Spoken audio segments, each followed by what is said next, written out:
नमस्कार, गुलमोहर किचनमध्ये आपलं स्वागत आहे. मी आज सोलाने भात करणार आहे. त्यासाठी एवढे सोलाने घेतले आहेत. तांदूळ धुवून घेतलेला आहे आणि थोडेसे बटाटे कापले. 2 चमचे मी तेल टाकत आहे. मोहरी, कांदा आणि कढीपत्ता टाकलेला आहे.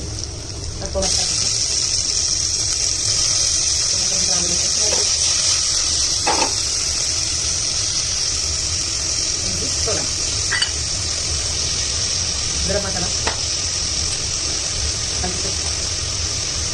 हळद, तांदूळ टाकून द्यायचे आपल्याला. कोथिंबीर असे आपल्याला इथे 1 आंबे आणि टाकणार आहे. 3 पिस्ते आपल्याला घ्यायचे आहे. हे पहा, इथे आपला भात हा तयार झालेला आहे. हे तूप टाकत आहे बरोबर.